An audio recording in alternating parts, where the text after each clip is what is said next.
Welcome to the Curve Thought Podcast. I'm your host, Sean Rhlamfo. So, for today's episode, I'm going to be talking about the big G. And I'm not talking about notorious, I'm talking about God, yo. Actually, one of the things I wanted to try and do initially when I decided to start this was to not necessarily engage too deeply on the topic of God. For reasons which, we're going to talk about right now.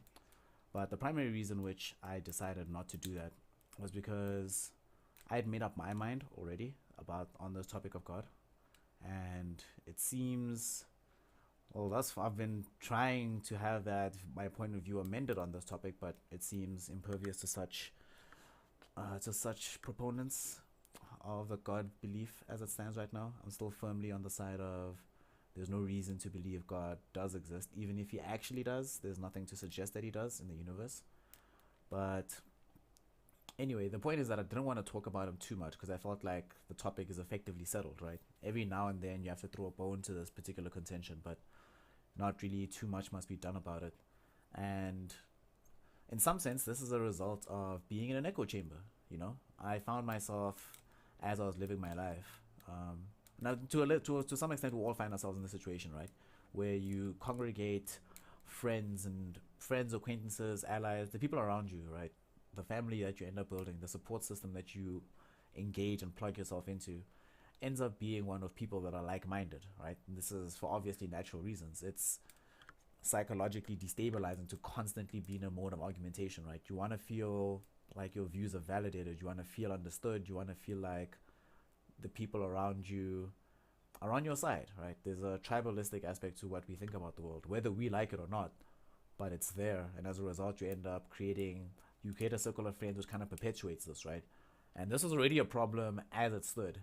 Social media and the internet at large has not helped us with this whatsoever, because now you can create yourself an ecosystem online in which you never have to encounter or engage with an opposing viewpoint towards your own. And for a long time, that's where I found myself in, right? I go to great pains to try and not be there, but particularly on the point of God, there was a point in time for quite some time now where all that would be around me is people who, shared my viewpoint in the fact that there's no reason to believe, especially in the Christian God, right? Or at least theism might not make sense, whether or not deism is something that can be explored. But anyway, having found myself in that place, the importance of religion was wasted on me, right? I kind of forgot what I learned from myself. Forgot about the fact that for a large portion of my life, everything was dominated by religious thought. Everything was dominated by the idea of God, where it was not possible for me internally to divorce the idea of being a good person from being a believer in God, right? And it's easy to forget just how prevalent this viewpoint is within our populace. Easy to forget the fact that for most people in our country right now, in the world even, but for most people at large, if you say the word good person, or if you say the word morality, or if you ask somebody what they should do with their lives, right? You can't dismiss the fact that all of these questions are in some way linked to a person's belief in God. And it's extremely hard to extricate that belief. Having gone through this process myself, I can tell you firsthand how hard it is to go through this while not considering yourself as a monster. Because this is one of the main reasons why people believe is that we perceive belief especially religious belief, as a launching platform into morality, right? This is why you'll even find people who might not necessarily believe themselves, people who are personally not at all swayed by the tenets of our religious doctrines, still advocating for them to exist in some way because they serve the purpose of launching people into morality. It's a shortcut of getting you to become a good person without you having to go through the extremely deep and harrowing introspection that would be required for you to do this anyway. But then you use religion, you believe the precepts, you come out on the other side, and now you're more or less a good person, right? And we say this. This is our entire discourse that's structured around religion relies upon the idea that it makes people better, it makes people more moral, it makes people more compassionate, it makes people more loving.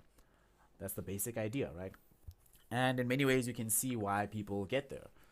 It gives one you can gain a strong sense of community, a sense of belonging that might not have been available to you before.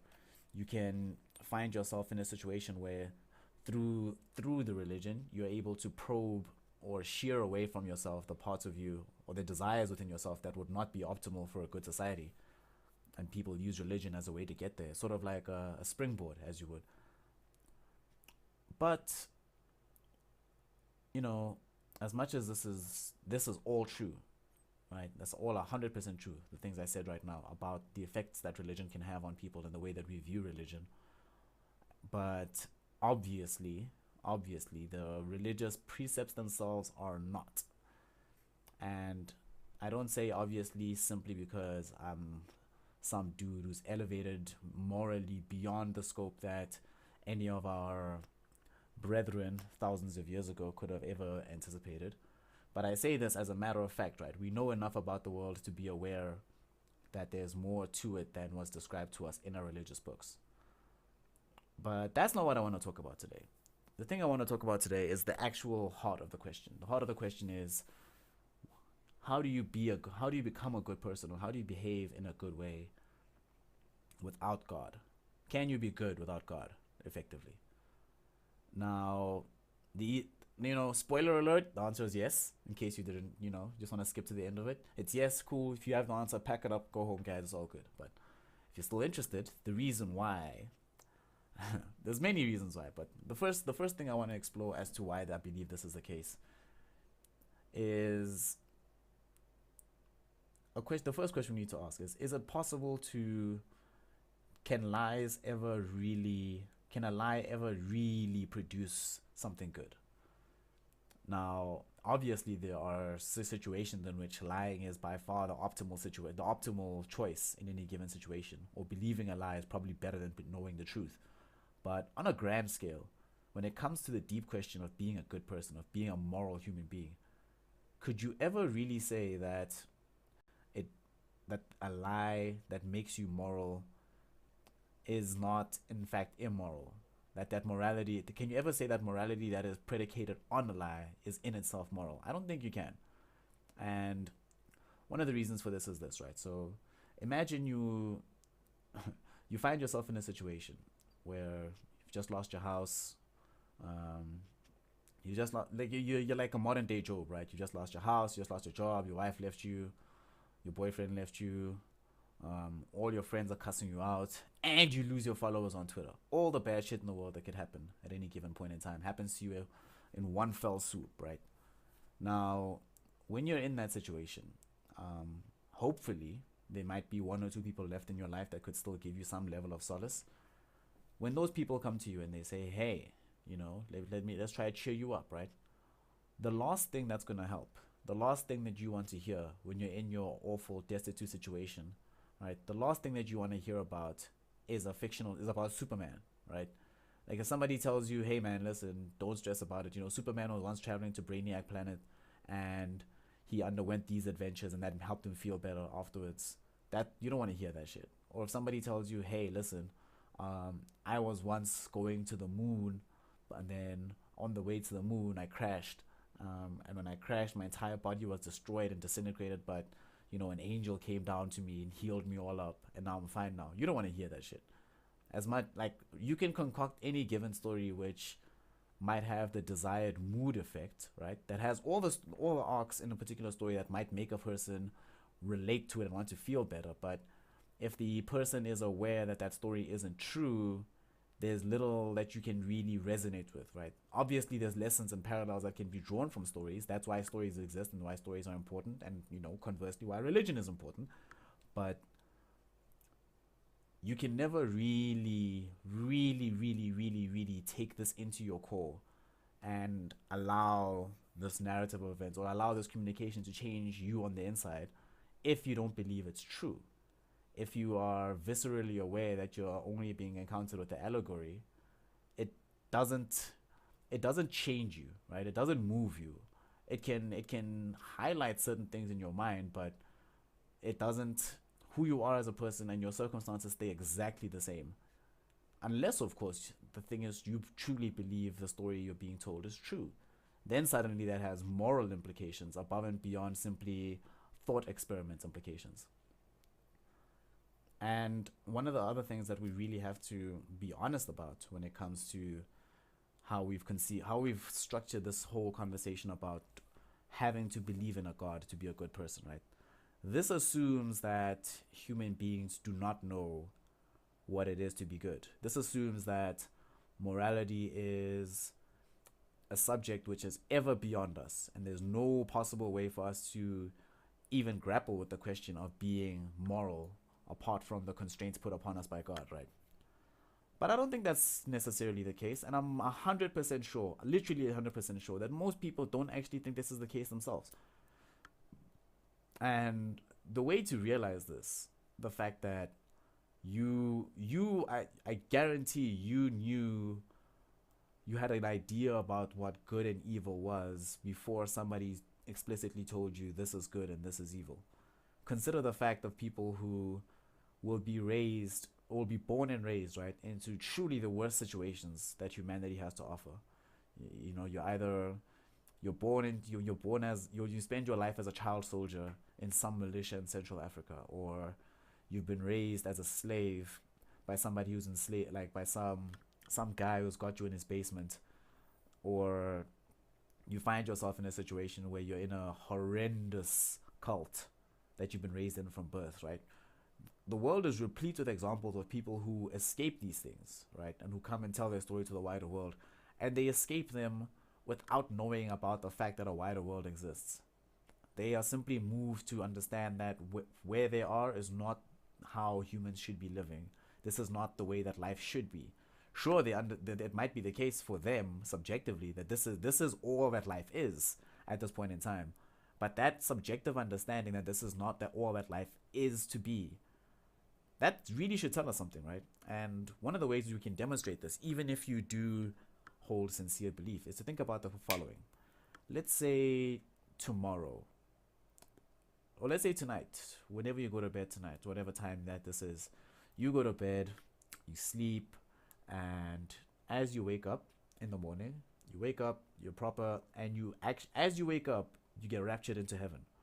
You get a genuine encounter with the living God, right? You see God's face personally, you're in his presence, you're right there. And at that moment in time, God says, all right, so clearly I'm God.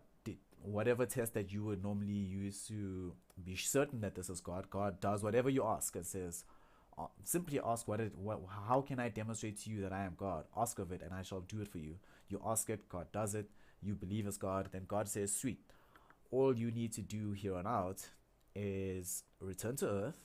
Here is a set of commandments, the prescribed law. This is the actual perfect way to live as a human being. Go forth, spread the word, and tell the people how to live.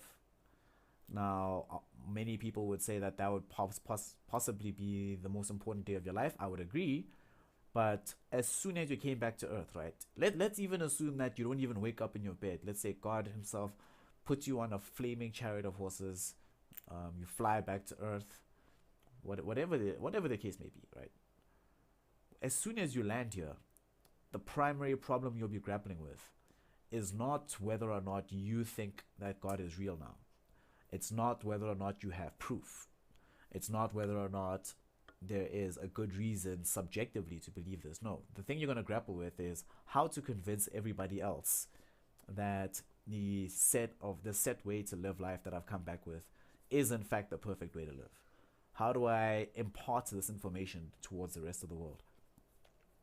And when you think about this, right, when you think about what you would do if given perfect information about the way that human beings should behave, and now you have to try and communicate this, the first thing you realize is that any conversation that begins with you saying, listen, I met God personally, face to face, in the flesh. Any conversation that starts like that, you realize is basically pointless. As soon as you do that, who's going to take you seriously, right? Who's going to really take your beliefs on hold? Like, sure, there's going to be some people, right? There's always somebody who's willing to believe anything. But across the board, you will struggle to, in fact, tell people, you will struggle to find people who truly believe your message simply by virtue of you communicating your experience. Now, and this is irrelevant, this is disregarding the actual content of the message. Even if, when you objectively look at the content of the message that you've come back with, it is, in fact, the best way to live, you still would have to move other people from how they live now into the position where they should be, right? And the way you do that is not going to rely on your experiential evidence. You can't tell them, I experienced this, therefore you should do this, right? That's not going to work. Okay, so what else do you have to try? You also can't simply tell somebody, okay, compare and contrast. Look at the message I have, look at the other message that the world has, and simply judge for yourself. Most people, unless given very good reasons to, will not change, because change requires effort, change requires time, change requires you admitting to yourself that you are derelict in some way, and that's not a thing that most people want to be doing. So that's not going to work either. Simply asking people to make a 1-1 comparison between their lives and the life that you profess should be led, that's not going to work either. So what do you do? Well, the way that has been proven to work, and religions across the world have employed this method, is you have to appeal to something within the human being that is basically there already, right? Think about it. When have you ever heard somebody converting somebody without using the language of good, evil, better, worse, life, death, etc., without using concepts that human beings as a whole understand already? Human beings are really good subjectively at being able to, well, not at everything. Obviously, we fuck this up a lot. But in general, human beings are fairly good at being able to pass the language of good and evil, because there's something about these things that we can't necessarily tell you in advance, right? I cannot tell you, if I haven't heard about an action, or if I haven't heard an idea, I can't tell you in advance whether I'm going to find that idea to be good or evil, right? And this even applies to situations where let's remove the cultural bias, right? Because obviously different cultures have different conceptions of good and evil, and that affects our thinking as well. But even within those cultures, some things nobody does. Nobody has to tell you not to do. This is something that you feel, something that you know. Like, have you ever seen kids playing in a playground sometimes? And kids are like some of the worst human beings possible, right? Kids are extremely mean, very petty, quite violent, right? But every now and something very interesting happens whenever you watch kids play, right? Every now and then, like, let's say kids are playing rough, arguing, someone gets pushed, and then they get hurt for real, right? So one of the kids, and immediately, almost instantly, you can almost see a switch flip, sorry, and you can see the kids suddenly start to care and say, "Oh, something happened." Either they get scared, either they start worrying, people run away, but immediately things change, because now everyone is cognizant of the fact that an action has taken place which goes above and beyond what is normally acceptable, even at the child level. Something has happened which we could deem as, they might not necessarily gauge it as being evil, but it's not something that's good for us. It's not something that even the pusher would want, right? You have to go to the kid has to keep pushing kids to get to the point where he doesn't care anymore, but there is still something about the general atmosphere. Everyone knows certain things. How we know them, don't ask me, I have no idea. There's an entire field of people tracking evolutionary morality, to see how evolution could have, like, how we could have evolved our set of morality that we have right now. But the basic point is that you get to that place of being able to adjudicate between good and evil before you even hear about the precepts of God, before you're even ready to truly grapple with what it would mean to live in a universe that is entirely predetermined ahead of time by a conscious creature. Before then, you have a basic working understanding of some level of morality. Obviously, kids are bad at this, as most people are bad at this, and in society in general has overall increased our moral standing as time has gone on. We've gotten better at understanding that certain behaviors are never okay, regardless of the just post hoc justifications we have to use for them. I mean, think about the fact that all every evil action that's ever been committed, with the exception of, let's remove like the psychopaths and the sociopaths from this equation. But if a person does an evil action, usually they have an excuse, right? An excuse that paints them as the good guy. Most people, when you think about your life internally, you don't see yourself as the antagonist of your own story. You don't see yourself as the villain.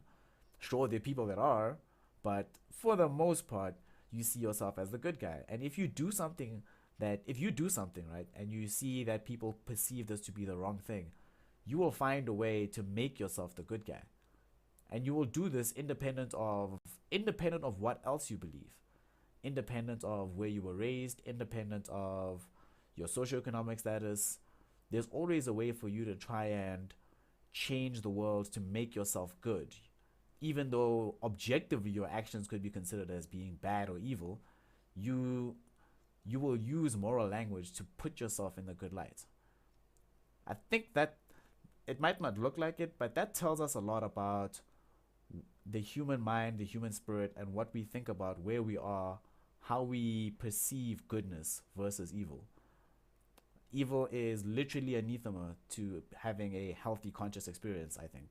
As soon as you can see people who take, when you see people who are self-professedly evil and take great pleasure in it and or don't care about it, there's a reason why people describe those people as having a dead look, right? If you're trying to operate optimally in the world, you're going to try and make yourself a good person, even if that making is only from rationalizations after you've committed evil acts. But again, what this tells us and what this really reveals to us is that goodness versus evil, bad, right and wrong, these are things that are so deeply human, that are so a part of where we are in the universe and space and time right now, just so much a part of us, that you have to grapple with them first before you even get to the bigger question of whether or not there's a God who authored those particular morals. And this is even if you assume God is real, even if you have a pure conception of the fact that God is real, authored our morality, authored how we should live in the world. Even if you take this completely on hold, you still, when you in your engagement with other people, in the way you live your life, you have to deal with that innate human morality first before you get to questions about where it came from. Because ultimately, where it came from is irrelevant. Does it really matter at the end of the day whether or not God said it's okay to kill versus not killing? No, because that's, you have to get, you for the question must first be answered: is it okay to kill, before you ask yourself, where does this instruction come from? The roots of the instruction is really irrelevant, because the morality in and of itself is what matters. And having a conversation that's based around that morality is, in my opinion, far more productive than first starting and saying, okay, let's define where morals come from before we can even talk about them, right? And this is the issue that I usually have with belief, like with most religions, is that we can't even have the conversation about, just purely about morality, without having to speculate on so many impossible things that disallows us from actually having that conversation about morality. If we have to spend time first defining whether or not Adam or Eve existed before we can decide whether or not murder is right or wrong, we've missed something. We fucked up. That's not how we should be operating. Clearly, whether or not Adam and Eve exists, or God existed, or how we got this instruction, doesn't change the fact that we have to grapple with murder and grapple with the moral implications of it. Doesn't really matter what you believe. You can't change the fact that you are a moral being, and you will look at the world through your own moral lens. It might be twisted, it might be screwy, but there isn't anybody, even the most evil people have their own set of morals, right? If you didn't, like, the only real philosophical question, I forgot which philosopher who it was who said that the only real question is the question of whether or not to take your own life, right? Everything else is just semantics. I think the only real question is whether or not to take your own life. Everything else is just moral grandstanding, because now you're trying to live in a way by which you believe is the best way to live, given the set of circumstances around you. And nobody's just like, well, I'm not. Nobody's out trying to ruin their life, right? People ruin their lives all the time, but that's not where you start from. You're not trying to ruin yourself and the lives of those around you. That everyone always talks about. Everyone's filled with good intentions. That's why the road to hell is paved with good intentions, because good intentions is the basically de facto starting point of most human beings. That again, this tells us, like, if you really pay attention to that fact, it should tell you that those good intentions are present, active, and matter much more than the reason why we believe we have these intentions at all. Now, one of the things, I'm not sure if any of you were really engaged with the late great Christopher Hitchens. Great guy. Guy was amazing. One of the things that he said once, or the challenge that he always gave whenever he was embroiled in debates, was he would ask people to name an action that a believer could undertake, a moral action that he could not.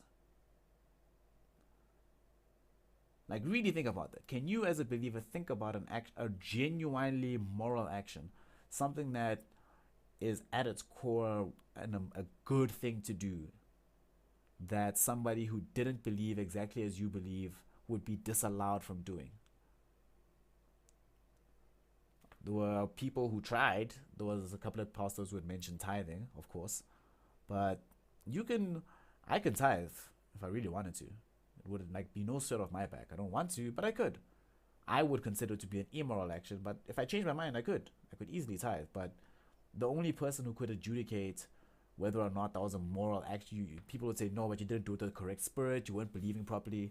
Again, that's not within our sphere of being able to really look at these things, right? But any other moral actions in my mind are not morals are not simply things that we kick upstairs to God and say God will decide. No, morals, again, we are actively involved in moralizing our own lives, the lives of those around us, the world we exist in. Whether we like it or not, people attach moral and value judgments to the world itself.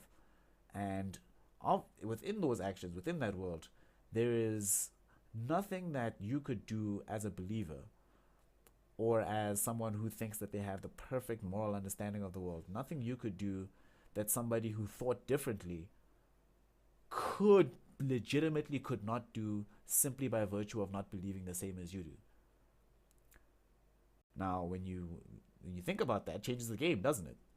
That means that now when you talk about morality, when you talk about goodness, when you talk about the difference between right and wrong, when you talk about the problem of evil, you're not talking in terms of what you believe. You're not talking in terms of how you think the universe came into existence. You're talking in terms of shared human values. You're talking in terms of shared human morality. I have to get if I think something is moral and you do not, I have to get you to that position not by appealing to anything else beyond your humanity. I simply have to appeal to your humanity. Sometimes I require a sense of empathy, right? Think about the fact that most people, when you're trying to convince someone of something moral, you ask somebody, how would you feel if XYZ happened to you? If all that you required in order to be moral was simply a belief in God, you would never need to ask somebody to empathize in order to have a moral situation. You would simply have to say, well, what does your God say? Like, just ask your God, man, and then it's cool, it's Gucci. If God says no, then no. But the fact that empathy plays such a vital role in how we like interpret the world morally tells us that morality is in us, not outside of us, and we have to engage within ourselves, within the space around us, with the people that we interact with. Because again, another way we can think about this is, imagine if, taking the example of if you woke up having been to heaven, being raptured in the presence of God himself, if you suddenly after that moment were put on a desert island, right, with the perfect law of God, it would count for what, basically nothing, right? You would live life cool, but does morality even matter when you're alone? I don't think so. Morality has basically everything to do with how we treat one another. If I'm by myself and I'm engaging in actions which will have zero impact on people around me, zero impact on other conscious creatures, zero impact on the world around me, if I can do something that After it's done, nobody will ever know I did it or not. um, then the question of morality goes out the window at that case, doesn't it? It becomes a meaningless question if I ask, am I doing a good or bad thing? Like, what does it matter? Because there's literally nobody for whom these words can apply to outside of myself. So whatever. But when there are people, suddenly morals matter. Suddenly morals are important because morals are entirely about how do we treat one another? How do we do things towards and to each other that allow us to operate in the best way possible? And again, there's also, we should really think about the fact that it's very difficult to consider a moral action that reliably hurts everybody, right? Can you think of something where doing this thing is objectively the worst possible thing to do for all involved parties and then call that a good thing? Like, really can't, right? And even within a religious sense, think about the fact that all religions that have existed, with the exception of, no, actually I think it's all, like, all religions that have existed conform to the ideals of the people in that religion or in that area where the religion itself spawned. It's very rare, for example, you're not going to find a European religion that's going to spawn around, I don't know, worshipping mealies. I mean, that's not going to happen. Potatoes, yeah, sure, maybe. But, a religion that, you're not going to find a religion in Antarctica, or in the Arctic, not the Antarctic, in the Arctic, that primarily advocates for spending your time in outside the elements, away from the protection of your house. You're not going to find any religion anywhere that specifically advocates for continuing for killing every single person around you, including yourself, I guess, but just killing the world. You're not going to find a religion like that with followers and people say it's a good one. Surely, yes, religions of evil do exist, but as soon as people are doing evil actions, right, people will be like, that's not a real religion, that's not a true doctrine. Why would God do that? The fact that it's always available to you to ask yourself, why would God command such a thing, like, tells you in advance everything you need to know about where morality comes from, about the place in your heart that allows you to be able to consider moral questions. You have this viewpoint of the world. Now, where do you go from here? The easy place is, if you happen to be a believer, the first place you go is realizing that not believing doesn't make you a monster. It's really shocking just how much there's an equivocation between non-belief and being evil, as if you can never, as if by the mere act of not having a belief makes you an evil person. But it doesn't, because good and evil have little to do with our beliefs. Surely our beliefs are active in how we interpret good and evil in the world, but at bottom, really, really, really at bottom, surely there are right and wrong ways to live, right? Whether or not we know the answers, that's an entirely separate question. But in principle, these answers exist. And in principle, these answers are available to us. But the difficulty is when you complicate things by asserting that you already know that answer, by asserting that we've already gotten there, by asserting that the words of those that came long before us that's the final word on all moral inquiry. I mean, the fact that morals in the world have seemed to evolve as our capacity for empathy as a human species increases, right? The better able you are to put yourself in the shoes of another human being, the better able you are to make good, sound moral judgments, because your moral judgments relate to other human beings. And as people have gotten better at empathizing, realizing that empathy doesn't just end in your house, doesn't just end in your tribe, doesn't just end in your language group, doesn't just end in your ethnicity, doesn't just end in your nation, doesn't just end on your continent, that genuine human empathy is extendable to all living people on the planet. Getting there, or the path we've taken to get closer to there, we're not there yet. But as we go along this path, clearly our moral standards increase. clearly our conception of what's acceptable about treating other human beings gets better. And it doesn't get better as a result of our beliefs getting better, or our beliefs about the supernatural getting more precise. It doesn't get better as a result of us having the best interpretation of biblical scripture, or the Torah, or the Quran, or the Bhagavad Gita. It doesn't get better simply by us committing more time to prayer.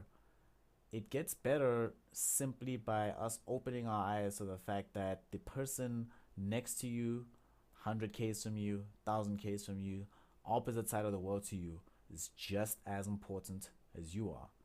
And once you get there, you realize that that's the first step on the path to being good. And you can get there, and you finish this path without ever once even needing to mention the name God.